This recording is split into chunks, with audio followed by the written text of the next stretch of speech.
Hey everyone, welcome back to AFTV, welcome to the Tactical Insight Show. I've got a massive smile on my face, and what you couldn't see behind the scenes was Graham saying, James is ready, because I've been sitting here for the last 5 minutes saying, let's do this. I'm so excited to talk about this game, because we've been prepping it together. You sent me through your notes, I prepped some stats, we're now, we've gone through it together. I think we're really excited to break down this game, because it's been a long time since we've had a win of this magnitude to talk about, if ever, on the Tactical Insight together, have we? Probably not. I've been really looking forward to coming up here today and breaking this down with you. Me too. Look, I thought yesterday was a signature win for Arsenal, a very important win. I think we won it really with disciplined defending, energetic pressing. Tactically, Arteta outdid Klopp. Yeah. I think we exploited the space behind their fullbacks in transition. And I thought, overall, that we were well worth the win. And the second half really stepped it up, James. I thought it was a fantastic performance. Arteta talked yesterday about the best atmosphere at the Emirates he's ever known. Yeah. And I can echo that, because I was in the stadium yesterday. It was absolutely unbelievable, the atmosphere yesterday. And in the end, we got, as you say, this win that everyone's been saying Arsenal haven't beaten anyone yet. Well, we've beaten someone now. Yeah, we absolutely have, and we've done it back-to-back wins. When you consider the Tottenham result, they were undefeated, North London derby, and someone made a good point. The pressure of being top of the league is something as well that can weigh heavy on a young side, but they've stepped up to both tests. One that was about kick-starting the weekend and setting the tone and remaining top, putting the pressure on City. This time it's flipped. City got the win. We had to wait 24 hours to do our job, and wow, did we do it. And it's actually crazy that we're sitting here even talking about keeping pace with Man City, but that is the standard that Arsenal have set for themselves. Let's go through the match stats then. So, Arsenal, because we've got a lot to get through, just these match stats alone. Liverpool had more possession, 56% possession throughout the game to our 44, but we did more with it. 11 shots to their 8, 7 on target to their 3, and this really, really shocked me when I saw it. A 3.03 XG to 0.87. Just give me a reaction to that, Graham. Well, when you think over the last year, Arsenal haven't scored a goal against Liverpool in about 4 games. Haven't beaten Liverpool since July 2020 during the... Even that was behind closed doors. They'd already won the league. Yeah, they won the league. So the fact that we're now sort of like massively in front of them in expected goals just shows the turnaround where these two teams are. I think Arsenal are a team on the rise. Liverpool are a team slightly in decline. That's what I feel. I still think Liverpool are a great team. And they've had a lot of injuries this season. They got midfield players coming back who are probably not quite fit. And I think Klopp yesterday changed their formation. He was very weary of Arsenal. I saw yesterday Klopp for the first time not going with his principles about the way Liverpool want to play. Because I think the way he set up, the way he changed the shape, they went with the 4-2-3-1 with 4 up high to try and stop Arsenal from playing out. I thought they were worried about the way that we might play around their press. And they spent that first half, I thought, trying to stop the ball going into Partey. Arsenal, for all that, was sort of like still able to sort of like, although they were playing longer yesterday, James, at times, more in transition and longer balls, we still were able to sort of like be disciplined and work the ball out wide to our wide players. I thought we won it in the wide areas behind their fullbacks. Tsimikas, I think, particularly, everyone was talking about the matchups, Arsenal being exploited behind their on their left-hand side if Zinchenko played, or Arsenal trying to exploit Trent behind the right-hand side. I thought Trent yesterday sat back more in that first half, and it was Tsimikas more getting forward. And I thought we took advantage, I think, behind him a lot in that first half. But in terms of the way we played, I think overall in the game, we were creating the chances and we were having the shots at goal. And that's reflected in the XG. I completely agree. More match stats to come for you guys. We've got final third touches, 50 for Arsenal to Liverpool's 39. 56 deep touches to their 26. Why have I put the number 13? There you go. I've got this graphic wrong. I think that's... Oh, do you know what? It was meant to be on the right, and there you go, guys. This is the beauty of Tactical Insight. We're so raw and real with you guys that we'll even tell you when we've completely cocked up a graphic. Not sure what that was meant to be, but the field tilt was 53% to 47%. While you're discussing those, I'm just going to have a little look at what that was meant to say on the graphic. I think the field tilt is interesting because the field tilt is actually touches and passes in the final third. So that tells you that we had more touches and passes in the final third than them. We had more deep touches than them and more final third touches than them.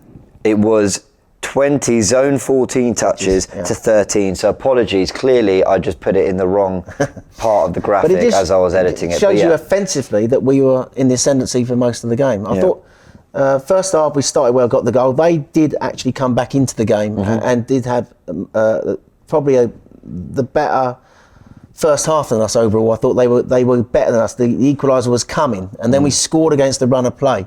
But I thought the whole second half was us, literally, and they scored against the run of play at the start of the second half. But these stats do reflect in the attacking zones we had better numbers. And what's really fascinating for me is normally you have one team that will excel on the attacking front, well then clearly the other must excel on the defensive front. But we've got even more stats from you from that game, which show that Arsenal actually on the defensive side were more committed to that part of the game as well. Sure, Liverpool outdid us for interceptions by 2, but more blocked passes, more clearances, and passes per defensive action more for Arsenal than Liverpool. Talk us again through those numbers. You wouldn't have seen that, would you, in the past? Liverpool were always known for their hard-working energy in midfield, blocking teams off and limiting their passes per defensive action. The fact now that we've improved so much that we were outdoing him on that stat just shows how better we are now defensively under Arteta, how the work rate of the team, the intensity of the team, the fact that we were sort of blocking passes, double the blocking passes that they made was a credit to Thomas Partey, for example. Clearances, we cleared our lines better than them. So I thought, the stats do reflect that we were better in this game, offensively and defensively. Talk about Tomiyasu, who came into the 11. It was something we had to react to live on AFTV. Robbie, Dan, me, who else was with us? Julian. We were a little perplexed about, not perplexed, we were shocked. I don't think anyone saw it coming. But obviously the immediate thought was, well, maybe it's a tactical thing to try to deal with Mo Salah. And it looks like it was. And wow, did Arteta get that spot on. That was a moment of genius from him. Yeah, I must admit, I was surprised when I saw that going to the stadium yesterday, but I think Arteta got it spot on. The advantage of Tomiyasu is that basically he's a left back, but he's right-footed. We all know that Mo Salah likes to come in on his left foot. So the moment Salah tries to do that, Tomiyasu can sort of like step across him and take the ball away with his right foot, and that did happen a few times in the first half. And that was very early in the game when Tommy shut him down quite quickly. There's a massive roar from the crowd. I think generally he had the better of Salah, apart from one action in the first half where Salah got in and got his shot away. Salah was incredibly quiet in the game, and it was reflected in the fact that he was hooked. I think Tomiyasu came in. We're going to talk about his numbers today, James. I thought let's go through them. We've got his them here. Numbers in this game. He was first in all these numbers for duels won, clearances, aerial duels and tackles. 7 duels won, 6 clearances, 4 aerial duels won, 3 tackles. It was a defensive masterclass. I mean, he reminded us of just how good he is defensively, albeit he's a right back. He played on that left-hand side. We're going to talk about, when we get into the tactical part, the way we slightly adjusted with him in build-up on that left-hand side. But defensively, this is something we know about him. He's a proper defender, and he showed it yesterday against Mo Salah, and credit Arteta for making that change. A little moment of redemption for him, because I think whilst we all acknowledge that Tomiyasu's been pretty immense since we signed him, barely put a foot wrong, I think actually the moments that haven't gone so well for him have all really been against Liverpool. Wasn't too great at Anfield in that first game where we lost 4-0. That was kind of his first real test in the Premier League. And then in the League Cup games as well, where Shota kind of caused him a few problems. He wasn't great on one of the goals. Yeah. So to put in this performance at home against Liverpool, against Mo Salah, excellent. Yeah, but I will say, James, when he came back into that second leg and he slipped and Jota scored that goal, he wasn't fully fit. Well, of course, we brought him back too early, and obviously, that was not, I think, down to the fact that he had a poor performance. I think he rushed back to try and help the team because he was struggling with injuries. But, we've forgotten how good this guy is defensively. Ben White has come in and made that right back spot now almost like his own. Yeah. Not just in the fact that he plays right back, the way he goes high, the way he inverts, all those qualities Arteta wants in his right-sided fullback. But Tomiyasu, let's not forget how good this guy is defensively. He can play probably in the middle of defensive required. He can play at left back. He can play right back. He's all-round utility man, and he's quality player. He's a quality defender. He showed it yesterday. Anybody who stops Mo Salah from having, Salah went off. If you look at Liverpool's right-sided team yesterday, it was interesting that the right fullback went off, the right centre half went off, and the Salah, who was playing on their right, also went off. We literally sort of removed the whole of their right side. They can handle it, you know, the way Martinelli was instrumental of that up high, Tomiyasu was instrumental in the way he played in defence, and this was a really commanding performance. Let's talk about Arsenal's press, and this is where we have some fun on the tactical pad, don't we? So, we've got the Liverpool players in possession here. We've got Matip on the ball. And do you think their 4-4-2/4-2-3-1/4-2-4, whatever you want to call it, kind of lended itself to an ideal press for Arsenal? I know in the first half they still had a lot of possession, and I know we're going to wax lyrical about Arsenal all day here. We are, of course we are. But we can't ignore that actually for a lot of that first half, Liverpool were on the ball and probably just shaded it for the better moments. I thought they were a better team in the first half. We started well, took the lead, and I think that you made a really good point to me when we came into the studio this morning about the fact that maybe mentally we go one up and we lose a little bit, and then it needs Arteta to at half-time almost like reset the players so they understand the things that they do well and they start doing it again once he does that. But I just think that the way Liverpool set up yesterday, we've got them here really in like their build-up shape. This was a totally because both teams normally play like a 2-3-5. Both teams normally play high. But Liverpool clearly changed yesterday in the build-up shape to almost like a 2-4-4. And we've reflected here in the press, because you can see you've got Matip and Van Dijk at the back here. This would not necessarily be the way Arsenal would press all the time, because sometimes Saka will come in and press up high on Van Dijk. But we've, just for example here, we've illustrated Jesus and Odegaard being our two pressing up high, and we've gone man for man here. So you can see your two there up high, pressing there two. You've got your four across the middle, pressing there four. And then you've got our four defenders pressing their four lines up high. That's because they've gone 2-4-4. So the fact that they set up in that way with four up top enabled us, I think, to press most of the game man to man in a 4-4-2 in this sort of style. It did change in personnel occasionally, but roughly it was the same. Yeah, absolutely. And they did commit to the press. At times I saw Saka going up against Van Dijk. I saw them mixing it around. What about Arsenal in possession, though? That was more interesting because you felt that there was something different compared to what we've been doing in previous games. Yeah, I think that we're still building up in a 2-3-5 yesterday, or trying to, although because the way Liverpool pressed Partey, a lot of the time we were forced to go long. But when we tried to build up in a 2-3-5, the big difference I thought yesterday was normally that White and Zinchenko, or even Kieran Tierney, would invert in the three. You normally see them, a bit more tucked in, This time I thought it was noticeable that White and Tomiyasu held the width. So White was out wide on that side, Tomiyasu was out wide, and Partey was in line with them. So if you put Partey in line there, now if you draw a line there, that's basically how we were building up with those three, almost like in a line. There's big gaps between them, but it wasn't inverted. I thought that Tomiyasu held his width on that side, I think, really because of Salah. And I think he didn't want to be inverted, so Salah could sort of like drive into the space behind him. So I thought that was clever by Arteta. And I think Tomiyasu was more holding his position more in the first half, particularly. Even in the second half, he did get forward, of course, but I think that was the difference I noticed in the build-up in the 2-3. The three was not, they weren't so inverted as they normally are. I think that was probably in recognition of the fact that Salah was dangerous in those wide areas, and he wanted to sort of be in position to tackle that. And I thought that also the reason, also the way Liverpool played, in fact, also like, I think, set the way Arsenal were going to play, because they played in this shape. It's different to what they would normally do. It forced Arsenal, I think, a lot of the time. They sat off Saliba and Gabriel a lot of the time, actually. Nunes and Jota, if you move them in there, they were blocking the pass into Partey a lot of the time. But they were pressing up in the way the shape you've shown there. But I think generally we were more disciplined and conservative yesterday where we were built up. We went long a lot, looking to play more in transition because of the way Liverpool were pressing us. I think Liverpool were pressing the way they normally do. We were looking sometimes to go wide to our fullbacks. That's the other advantage of having them out wide, of course. And Ramsdale, a few times when he got the ball, would try and pin the ball out wide to White, or pin the ball wide out to Tomiyasu. White was the one player looking to get up high. If you have him there, he was going up on the outside of Saka a few times in the first half. So when Saka went inside, he went on the outside, and he did it a lot in the second half to good effect. But generally, that is, I thought, the way we tried to build up. We tried to keep to our principles, but I think we recognised the threat that were Liverpool, so we didn't want to play around with it too much at the back, and we were slightly more conservative, looking to go long, also because the pass into Partey was blocked off a lot. Yeah, I agree. We get this goal in 58 seconds or something ridiculous. I really, really wanted to illustrate this goal more than the others because We'll play it through once.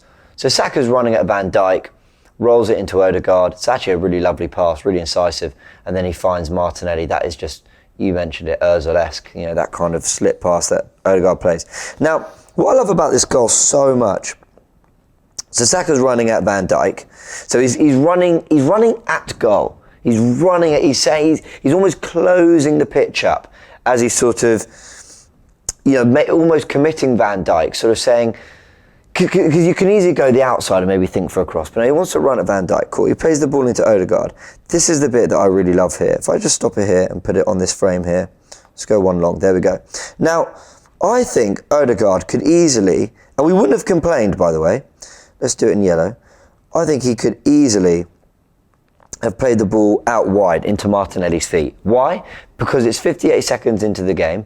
Because maybe he thinks he doesn't want to waste an early opportunity, because maybe he's thinking, okay, great, Martinelli versus Trent, this is what everyone's been talking about, this is our opportunity to get that battle in very, very early. And I think last season he would have played that pass. I think last season he would have just knocked that out to Martinelli and said, go on, attack your man. But this is where you see the confidence and this incisiveness that Arsenal haven't had for a long, long time, in that he actually goes to play that pass in there and put it on a plate for him and say, no, I'm getting you the assist here. And Odegaard, I don't even think he's having an amazing season. I don't think he's been as good as Martinelli, or maybe quite as good as Saka, but he's not also just been keeping everything ticking and doing what he does, and the work rate's always there. But that was a moment of pure genius from Odegaard, not only from him to make the pass, but Martinelli to go, boom, there's a space, I'm going to drive at it, and we're going to kill you. We're going to kill you in this moment, guys, and we're going to make you pay. And it's what Man City do to teams, it's what Liverpool have done for many, many years, and it shows a killer instinct that Arsenal, I don't think I've had under Arteta until this season. And then with that pass, Martinelli's in, and see you later, it's 1-0. And I was so glad we executed it that way. Yeah, I think it's tremendous vision from Odegaard to actually see that, see the whole picture on the football pitch. You are right, could have slipped out wide left, but he's seen something there. And weight of pass as well. The weight of pass is the other thing I was going to make. It has to be, it's all right seeing it, but you've got to have the ability to execute. And he's got tremendous, and that's where he's got tremendous talent, in that he's weight of pass, as I said, it was almost like Ozil-esque, the way he sort of like weight of pass was perfect. Mm-hmm. Two things there I noticed was, obviously we didn't show it on the build-up. Ben White was the one who slipped it in to Saka. This is what was happening quite a lot. Tsimikas was high.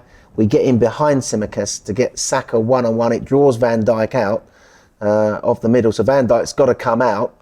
And then we've got this sort of situation now where we're sort of like developing up high.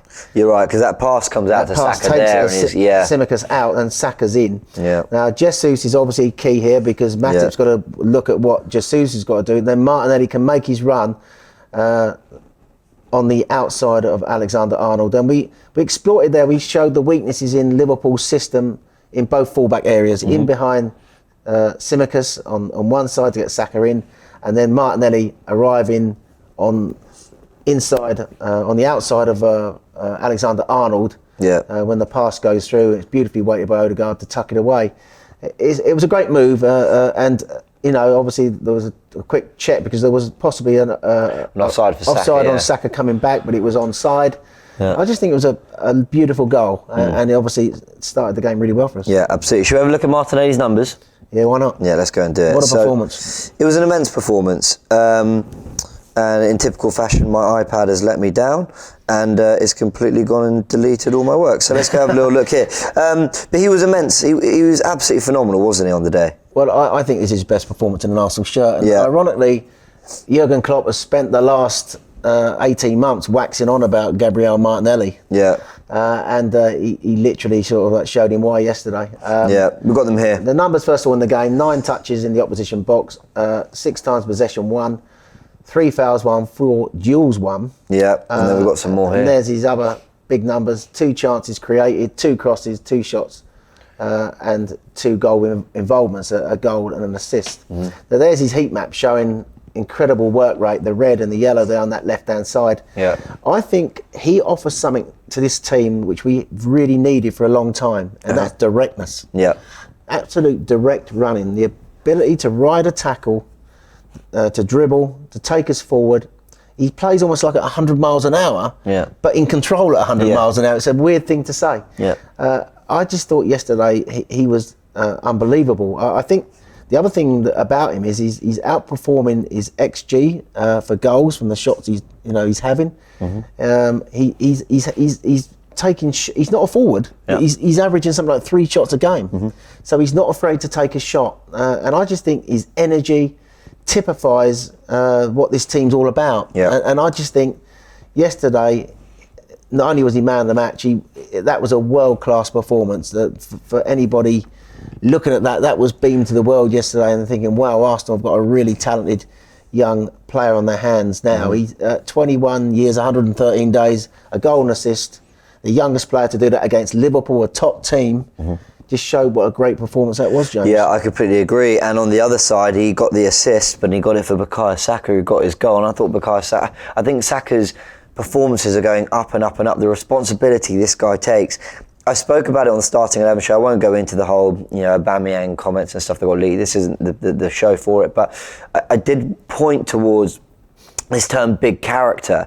And, I think it's often used to describe people who are maybe vocal, who are willing to challenge certain things, who have experience and have done a lot in the game. But I think Bukayo Saka at his young age is an enormous character because of the amount of responsibility he shoulders, the kicks he takes, the fouls he takes, and the way he gets on with it. But then also to step up and take a pressurised penalty, yes, in that Liverpool game, yes, at Stamford Bridge, in the Euros as we saw, and it was horrific what happened to him after that. And he steps up in this big moment again, like he did at the Bridge, and he slots it away against Alisson, who is such an imposing figure. It was brilliant. We've got his numbers here. 10 touches in the opposition box, 4 shots, 4 ground duels won, 3 passes into the box. Guys, these are just 4 of many impressive numbers we could have mentioned about Bukayo Saka, but I just love this guy. Well, yeah, he was instrumental also along with Martinelli in the result yesterday, not just for the fact that he scored the 2 goals. I just think that we saw elite dribbling from him yesterday. And I think the thing is, when you think about where we were in that game, it was 1-1, Liverpool on top. It was coming to the end of the first half. The desire to keep believing in doing what you do well, which is for a player of such a young age. And the thing I loved about that was, first of all, going back to what Gabriel Martinelli did on that move, is that obviously, again, Liverpool defensively, Trent wasn't great at defending the way he came across and left a gap in the middle. And Gabriel Martinelli got back onto his right foot to put it across. But Saka gets there and turns it in to put us back in front. I think in the second half, he wants the ball. He takes the ball. He drives for the ball. He is almost like, we've got 2 world-class wingers here on both sides of the pitch, and they offer so much to the team. It's as good as Gabriel Martinelli was. He was my man of match yesterday, but Saka pushed him close. Yeah, completely agree. Now, we're about 22, 23 minutes into the show, and we're only just about to go into the second half. That is how much there has been to talk about. So, guys, hit the like button if you're enjoying it, and let us know in the comments all your thoughts. We're going to the second half. Before we do, I do have to talk about Liverpool very, very quickly about that first half. And by the way, on the DR Talking Tactics show with Matisse, I'll break down Liverpool a little bit more and talk about their kind of areas of things. So if you're a Liverpool fan who's tuning into this, then that is where I'm going to talk about Liverpool a little bit more. But they had a good first half. I do agree. I think it was actually good for Arsenal to come up against a Liverpool of that level in the first half, because that was, for me, a real Liverpool. What we've seen recently hasn't been Liverpool at their best, although they do have goals in them. And I think the goal they scored is actually quite well worked, even though it's kind of a bit of a punt forward. The movement of that front 4 was evident all game. The runs off the balls, they were causing Saliba and Gabriel problems. Well, I think Gabriel's not great on the first goal, and you could argue it's a bit of an error. You could even argue Saliba maybe should come across and actually block it or whatever. I think the movement is just very good, so fair play to them. They get that goal. They were passing and moving around us. Quite well in that first half. I was worried for a period of that game. And they did play some good football, Liverpool. They have got a few issues at the moment. I think their midfield is looking... He went in that game yesterday, surprised me, played no DM. Fabinho is a DM. Why would you not want to play a DM? Really playing Thiago and Henderson and 2, I think that's the way that I thought exposed them a little bit, And I think Jesus dropped back a lot to give overloads against them in midfield. Yeah. But for all that, they did play the ball around really well, and they've got some really electric front players. I thought Diaz was brilliant until he went off injured, and I thought Nunes took the goal really well. He looked lively yesterday, and that was albeit from Gabriel's slight error, but they punished us, and that's what good teams do. I thought they played really well in that first half, 25 minutes after we scored, and they were the better team. And for all their frailties defensively, they're still a great team to watch going forward. It was a great football match yesterday. It was. I've got to say, for the neutral, must have been amazing. It was a fantastic football match. But two teams playing football. Take note, Tottenham Hotspur. There we go. How's it taking this long to get a Tottenham dig? Probably because they won. There is one coming up at the end. Fair enough. Well, there you go. Listen, I wanted a little bit of analysis on that second half. What changed? And I think there's two main things. First of all, I think Arsenal scoring at the end of that first half, having not been brilliant, I think if I'm Arteta, I'm saying to the players, boys, you're not playing that well, and you're 2-1 up. And there have been openings there, a little bit what Tottenham was saying. There were openings last weekend. But I give credit to that. When there's openings, then you've got to inspire your team to then go and take advantage of those. Arsenal did, where Tottenham didn't last week. Arsenal, I think, went in having scored, been 2-1 up at half-time, probably thinking, wow, maybe a little bit fortunate to have this lead. And then we had... I believe, I wish I'd love to have been a fly on the wall in that room, that dressing room. I think Arteta would have said to the players, believe in yourselves. Believe that you're going to win your duels. Go and impose yourselves on Liverpool because you can beat these guys. And the reason I say it is because Arsenal didn't just go out and go punch for punch and sort of come out with a plucky 3-2 win. They were in control, they dominated, they elevated their performance, they played their football. Apart from the equaliser Liverpool got, which for me was a little bit against when I played, but they're a very good goal from Firmino. They actually didn't really do anything all second half. That's a testament to Arsenal's performance. Now, how can I illustrate it? Because I was trying to think, well, what did Arsenal do? The first thing they need to do was get their midfield playing again, and we know how Xhaka and Partey are key to that. On the left here, we thank StatZone, the iOS app, for this.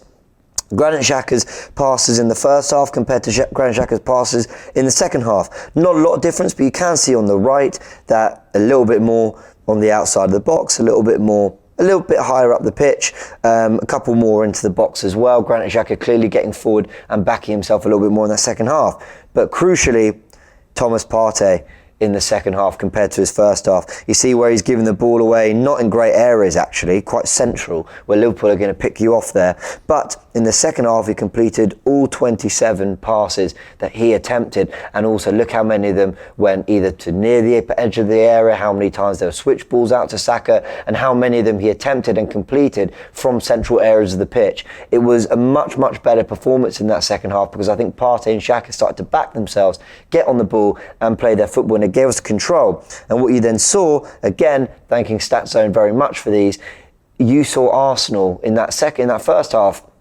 playing quite deep compared to the second half. Look how much more blue there is on Saka's right, on Martinelli's left, but also the amount of passes into that penalty area. Even if they weren't completed, you can see a lot of red passes or a lot of red arrows into that Liverpool penalty area. But the point is we were causing chaos, we were causing havoc, and we were causing them problems. Yeah, it was telling, I thought, that Klopp literally changed personnel in the second half. He'd already hooked Trent at half time. He said he had an injury, but he was having a bad time against Martinelli. He brought on Gomez, also struggled against Martinelli. But it was interesting that he hooked Salah as well, and because they were, not just because Salah was having an ineffective performance, but because their midfield was starting to struggle. Partey got better in the second half, more accurate with his passing, started to break free of the shackles through the press. Yeah. Same with Xhaka. They were being passed around too easy, not getting on the ball enough in the first half. They started to do that in the second half. And I thought there were parallels in this game from the Tottenham game, in that at half-time, we reset and got better in the second half. First half, in both games, started well, scored the goal. Almost like then we got the belief to play that we want to play, but we take the lead and then we almost like stop doing the things that we do really well. Whether it's a mental thing for a young team, whether it's because they want to hold on to a one-goal lead, only they will know. They then concede the equaliser to Liverpool, just like they did to Tottenham the week before. This game, obviously, they'd really taken the lead, which made Arteta's team talk at half-time slightly better, or easier. But it's almost like Arteta says at half-time, come on, lads, you're not doing what you should be doing. You should be doing this. This is what you've been practicing all week. This is what you do well. They go out the second half, then start doing it again, what they should have been doing that they'd lost in the second half of the first half. Do you know what I mean? Yeah. And that's what happened in this game as well. We suddenly got the ascendancy in midfield. Klopp obviously noticed it, hooked his right-sided attacker, and almost like went 4-4-2 mid-block, almost like to try and contain us in midfield. But we were just too dominant then, and I think he reacted too late. We then got in the ascendancy and had control in the game. Yeah. And even though they had equalised, I thought that we were the ones looking most likely to get the winner. Completely agree. And then here are the numbers that just really illustrate the difference between the two halves. 77% pass completion in the first two halves, 80% in the second half. 30 out of 48 attacking third passes completed, and we more than double that with 66 out of 98. 7 penalty area passes out of 10, 14 out of 27 in the second half. And I think it's maybe a random one to include, but Saliba finding Partey 8 times in that second half compared to the 2. And I just want to illustrate that Partey was getting the ball more from our ball playing centre-backs. I think that in that first half they were blocking the passes into him, but they made changes, I think, that in the second half because I think that the pass was going into Partey far easier it was in the first half, and that's reflected in your numbers there, James. Absolutely. Right, let's just quickly touch on some final things that I think we do need to. Gabriel wasn't given a penalty, the handball. Was it a penalty? Wasn't a penalty for me. It wasn't a penalty for you. The reason is the proximity. Yeah, and they've stated that in the rules. And that's in the rules. Basically, I mean, he's literally, what was the distance between them? That's probably me to you. Me to you. Yeah. If I'm slamming a ball at you from there and your hands, they might say his hands out in an unnatural action. That's my only thing. I think if I'm an Arsenal fan, I want that because Gabriel's hand is quite high. But he's running and he's trying to balance. Look, I saw a ridiculous decision on Saturday in the Newcastle-Brentford game where it was given. And that's the inconsistency people hate. Rashford's one that was disallowed. It's more important about proximity than the unnatural action of the arm. If there's a bigger gap between, then I think yes, it should be a penalty. But it's the proximity for me. Okay, fair enough. So no for you. No. I think probably yes for me, but I understand why it's not given. But I'll be honest, I would want it if I'm an Arsenal fan. The Tomiyasu, what looked like an elbow or something to Jesus. He got away with one there, didn't he? I think on reflection, when a player isn't, I don't think they're deliberately thinking I'm going to elbow him, but I think they're thinking I'm not going to try to avoid this. If I leave a little on him, if I unsettle him a little bit, it looked a little bit like he could have maybe, I don't know. I'm not sure. There was one or two angles I saw last night. It looked a bit nasty, but it did. But at the end of the day, I mean, only he knows. Yeah. Exactly. I'm not blaming the officials for that one, but sure. It did look a bit nasty as though he wanted to leave one on him. Jesus penalty? Yeah, pen. Yeah, it's for me as well. I understand what Klopp's saying about it being soft, but I think it's really simple. Thiago's gone to... It's a good spot by Michael Oliver. It's a great spot. Thiago's gone to clear it and he's caught Jesus. Whether he caught him a lot or not, that's what football's become now. And the thing I'd say is it's a foul on any other part of the pitch, isn't it? They say, if you get to the ball first and then the opposition kind of, kicks you or slightly catches you, they're given a free kick. So at least they're showing consistency in the area. Look, I think there are definitely decisions that I think could have gone another way and they went our way. But for anyone saying, Liverpool lost it because of the referee, absolutely not. Arsenal deserved it. And I don't think the decisions were particularly scandalous to the point where you think Liverpool were absolutely robbed. But that's just my opinion. Give us the closing stats. Thank you, James. Arsenal have now won 8 straight Premier League home games for the first time under Mikel Arteta. Arsenal had 46 touches in Liverpool's box on Sunday, more than they have had in the previous 5 Premier League meetings against Liverpool, which have totalled only 44 combined. Wow. Shows the improvement. Bukayo Saka has now scored 2+ goals in a Premier League game for the second time in his career. Gabriel Martinelli is the youngest Arsenal player to score an assist for Liverpool in the Premier League at 21 years and 113 days. Nice. Saka has now been directly involved in 10 goals in his last 14 appearances in the Premier League. 5 goals, 5 assists.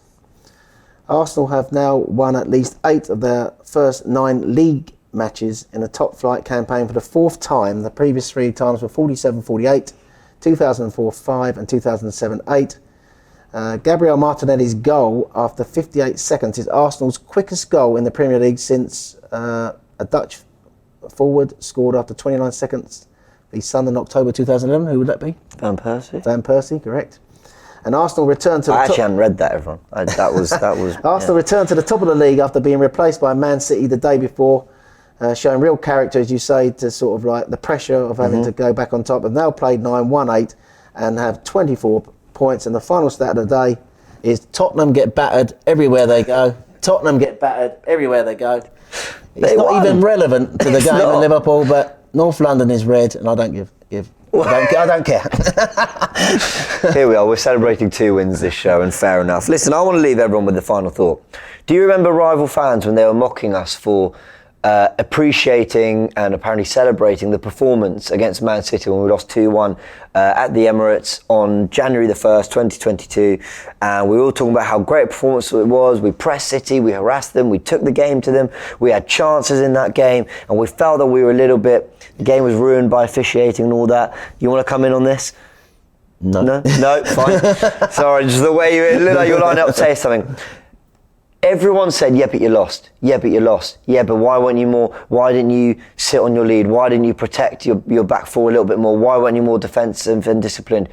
Performances like that, taking the game to teams, having a way of playing, an identity and a philosophy that you approach in every single game is the only way you're then going to go and invite Liverpool to the Emirates one day with everything they've achieved over the last few years and control a second half the way we did in that game. That was Arsenal playing like a team that didn't have an inferiority complex about them, that got that goal, and in that second half wanted to say, we're the team now. We're the team that are going to go and push Manchester City. Whether we do or not, we'll see. It's a long season. It's a young team. There's a lot of work for them still to do.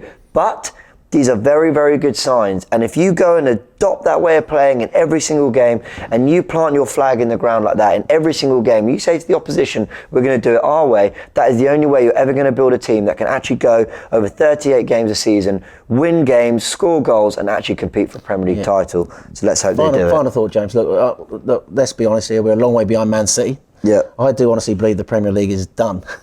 I know you might find, how can Arsenal fans say that? I don't think we're going to win the league. I think Man City... Nor do I think we'll get particularly close. Let's be honest, Man City are a level above every other team in the Premier League. I think the important thing for us, though, is, first of all, I think yesterday will give the team tremendous belief. Yeah. I think they respected Liverpool, and they still showed them respect to the way they talked about after the game. And we went toe-to-toe and beat a really strong opponent. And that will sort of like be good for the team, for the belief of the team moving forward. I think we are a team on the rise. I think that this is a really young group that we need to keep together. We need to tie players down on contracts, keep this group together. And I think that we can be up there sort of like challenging in the next year for the title. I really do.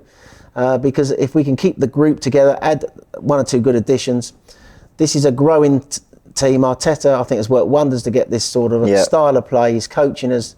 everyone can see now the value why the club stuck with him, and this is good time to be an Arsenal fan. I feel absolutely, when I came back from that game last night, I felt really proud to be an Arsenal fan. I woke up this morning feeling really proud to be an Arsenal fan. Me too. I'm just glad I'm not a Tottenham fan.